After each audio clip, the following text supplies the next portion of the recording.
Oke, Assalamualaikum warahmatullahi wabarakatuh. Apa kabar kalian semua, sahabat Herois? Ya, mudah-mudahan kabar kalian semua dalam keadaan sehat walafiat.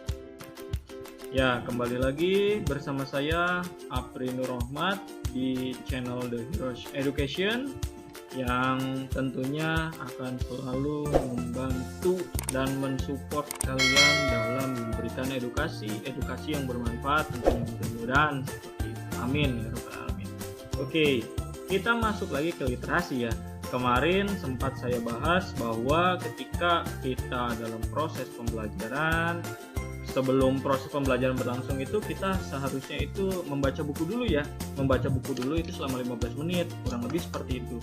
Nah, sudahkah kalian mengurangi persentasi ranking Indonesia di dunia? Apakah kita masih berada pada posisi 60 dari 61 negara? Sepertinya masih. Jadi mari bersama-sama kita meningkatkan minat baca kita, meningkatkan terus ilmu pengetahuan kita agar kelak menjadikan ilmu itu yang bermanfaat untuk diri kita. Oke, buta huruf di Indonesia tahun 2017 ya, dari total 3,4 juta orang itu sekitar 2,07% ya. Dari Mendikbud tanggal 8 September 2017 itu berdasarkan sumber ya, 3,4 juta orang setara dengan 2,07% ya. Itu berdasarkan data dari Mendikbud 8 September 2017. Lain hal lagi dari BPS, Badan Pusat Statistik, yang menyatakan sekitar 4,50% ya dari 11,5 juta orang.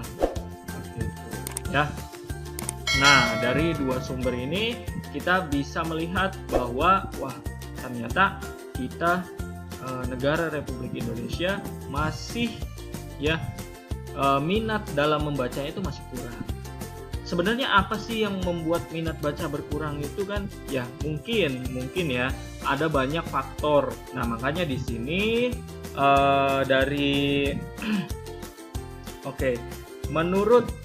menurut Khairil Abdini,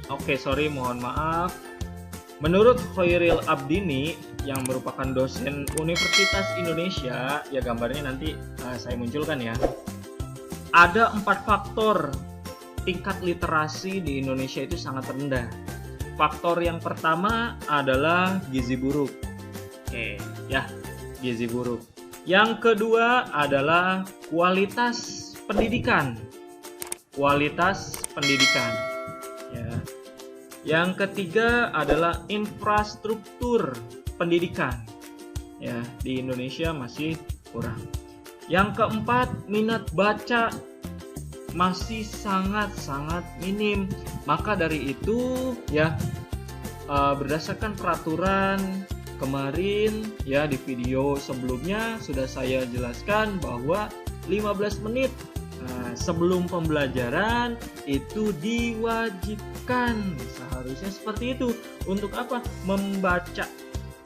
Membaca buku yang kalian bawa dari rumah tentunya. Nah, di sini pun ada solusi sebetulnya ya. Di mana ada masalah pasti akan ada solusi. Yang pertama terkait dengan gizi buruk. Maka dengan cara mengatasi sedini mungkin gizi buruk itu solusinya. Yang kedua terkait dengan kualitas pendidikan. Ya, kita harus meningkatkan yang namanya kualitas seorang guru. Baik itu dengan merekrutnya, baik itu dengan kualifikasinya, tentunya harus lebih baik lagi. Supaya ranking kita dari 61 negara tidak lagi berada di posisi 60. Kalian tahu bahwa Thailand itu berada di posisi 59, artinya ada di atas kita ya, seperti itu. Nah, Yang ketiga terkait dengan infrastruktur, ya tentunya dengan membangun infrastruktur yang lebih baik lagi dalam dunia pendidikan.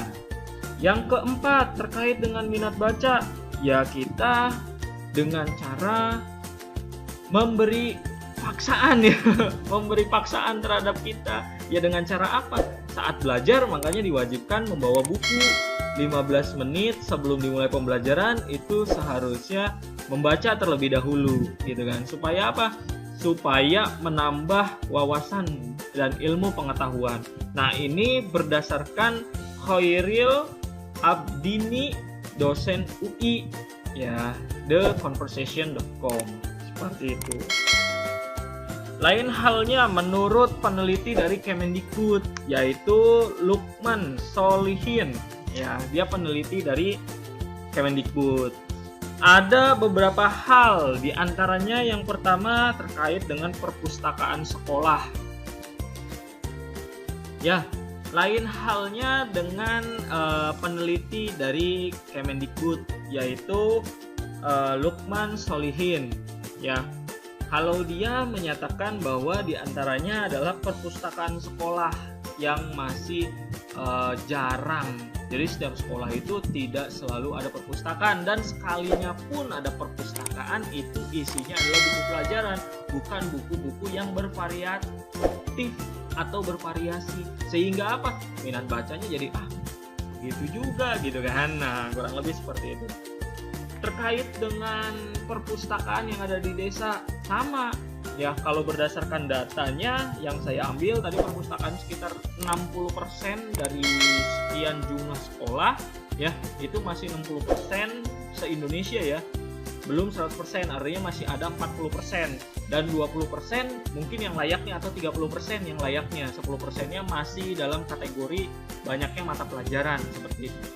Kalau di desa itu kurang lebih sekitar 30%, data yang saya dapat dari Lukman Solihin. Nanti akan saya tunjukkan videonya ya. Di situ videonya dari Narasi ya. Terima kasih untuk Narasi. Mudah-mudahan video yang kalian buat ya saya share kepada teman-teman yang ada di sekolah, siswa-siswi yang ada di sekolah untuk mendapatkan pembelajaran terkait dengan literasi. Oke, kata kunci yang pertama adalah ranking ya. Ranking. Kata kunci yang pertama adalah ranking. Oke, kita lanjut lagi. Di situ menurut Lukman Solihin, nanti akan saya munculkan ya.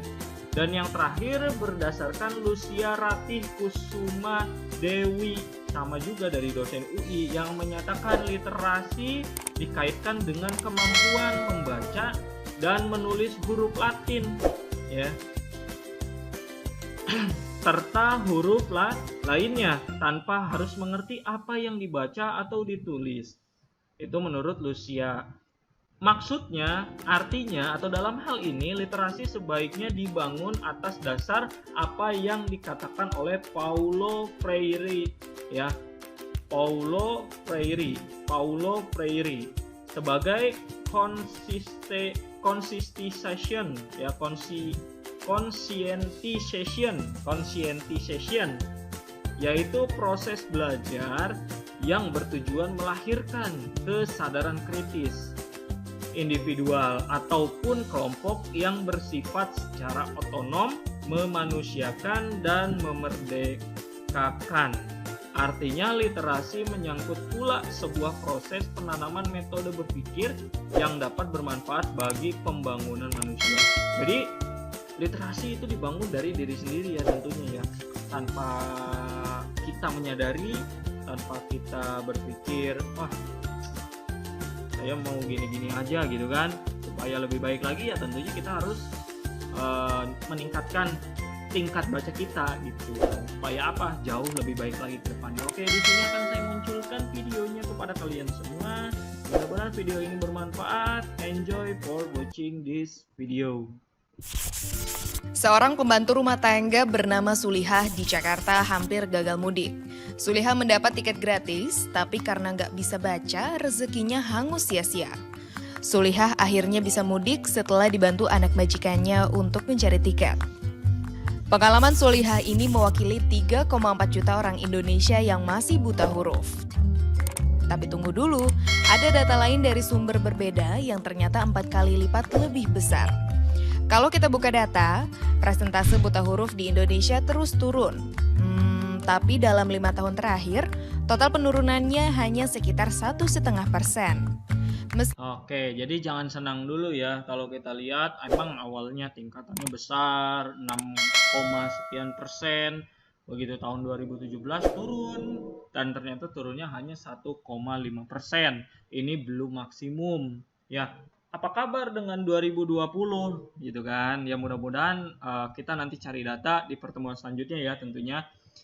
Kita lanjut lagi. Meski persentase buta huruf cenderung turun, tingkat literasi di Indonesia ternyata berada di peringkat 60 dari 61 negara.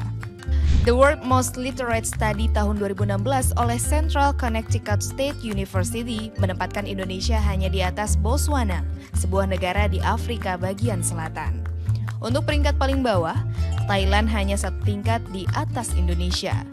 Banyak pihak menggunakan ranking ini sebagai tolak ukur minat baca, padahal sebenarnya ranking ini berdasarkan berbagai aspek yakni akses warga terhadap komputer, akses surat kabar, akses perpustakaan, dan sistem pendidikan di setiap negara. Lalu mengapa tingkat literasi Indonesia rendah? Menurut Hairil Abdini, dosen Universitas Indonesia, setidaknya ada 4 faktor yang menyebabkan tingkat literasi Indonesia rendah. Yang pertama adalah gizi buruk.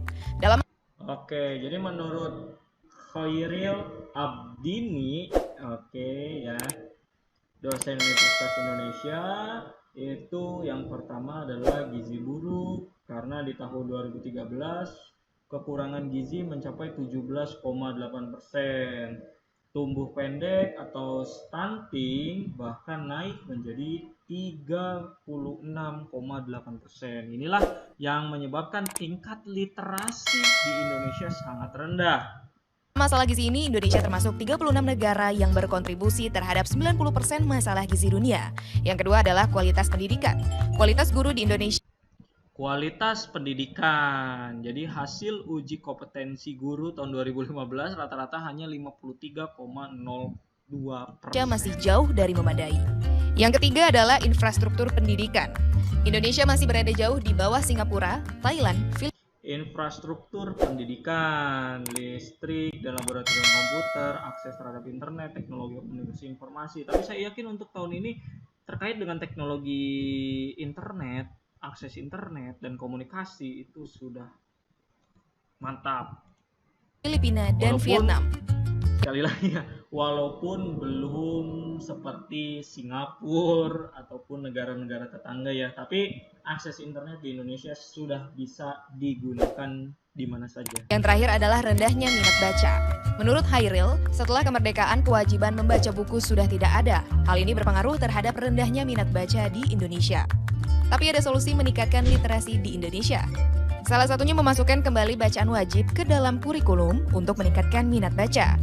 Ngomong-ngomong soal rendahnya minat baca, sampai tahun 2015 terlihat kecenderungan meningkatnya penonton televisi yang berbanding terbalik dengan pembaca surat kabar.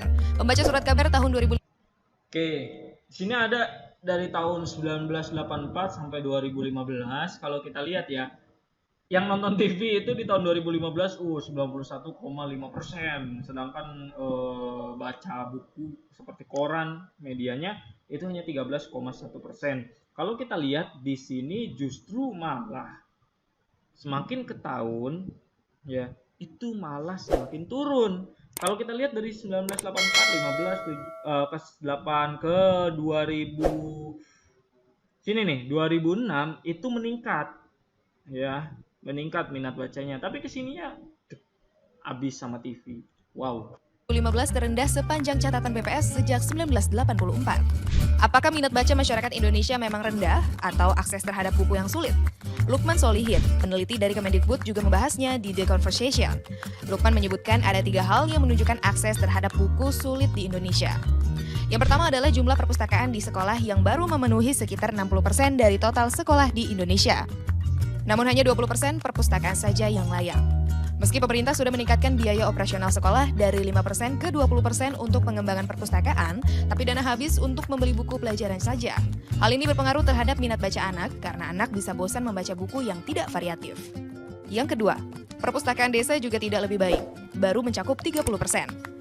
Nah, narasi people. Sejak tadi kita sudah membahas tentang rendahnya tingkat literasi, tapi sebetulnya apa sih makna literasi itu sendiri? Lucia Ratih Kusumadewi, dosen Universitas Indonesia mengulasnya di situs conversation.com tentang hal ini. Pengertian konvensional yang sering dikaitkan dengan literasi di Indonesia adalah melek huruf tanpa harus mengerti apa yang dibaca atau ditulisnya. Menurut Lucia, literasi bukan lagi sekedar melek huruf atau bisa membaca, tapi bagaimana membaca bisa menjadi proses belajar yang membentuk manusia menjadi lebih kritis dan bermanfaat.